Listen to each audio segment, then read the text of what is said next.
আসসালামু আলাইকুম, আমি চম্পা। আপনারা দেখছেন চম্পা কিচেন। আজকের রেসিপি হলো সিমুইয়ের পোলাও।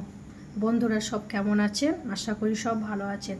আজকে ঈদ স্পেশাল ডিশ আমি বানাবো সিমুইয়ের পোলাও। দেখুন বন্ধুরা, আমি এখানে একটা ডেকচি নিয়ে নিয়েছি।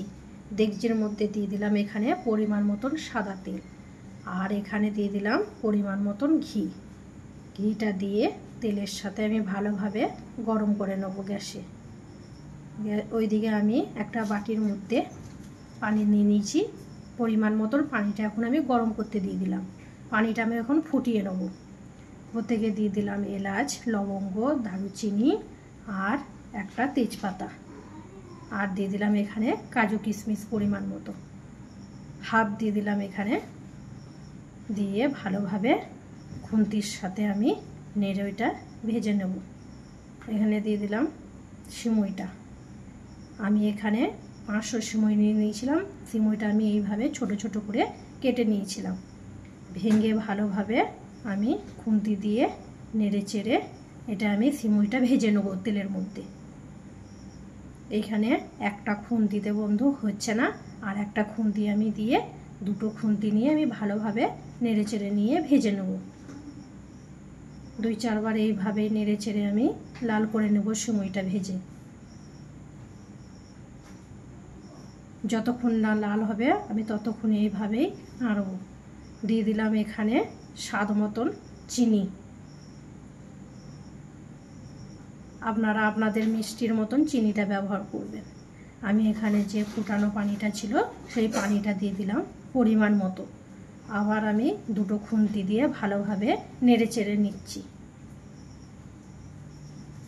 এখানে যতক্ষণ না সিমুইটা আমার সেদ্ধ হয়ে যাবে ততক্ষণ অবধি আমি নাড়ব। 2-4 বার এইভাবে আমি নেড়ে চেড়ে সিমুইটাকে ভালোভাবে লাল করে নেব। দেখুন বন্ধুরা, আমি এইভাবেই নাড়তে থাকব।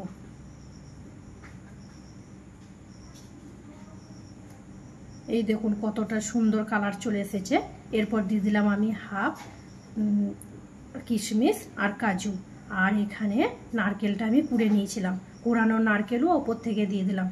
নিয়ে ভালোভাবে আমি আরও ভেজে নিচ্ছি। যতক্ষণ না সুন্দর একটা গন্ধ আসবে ততক্ষণ অবধি আমি ভাজবো।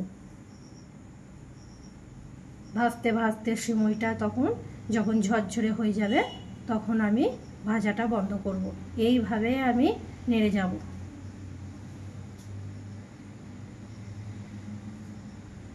দেখুন বন্ধুরা কতটা সুন্দর হয়েছে। এখানে সিমুইটা দিয়ে দিলাম এখানে 2 থেকে 3 চামচ ঘি।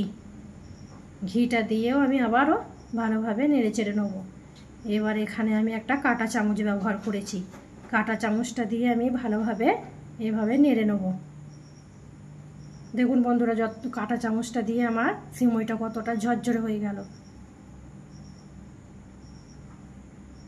এইভাবেই আমি আধ ঘন্টা ধরে বসে বসে কাঁটা চামচ দিয়ে আমি ভালোভাবে ঝরঝরে করে নেব।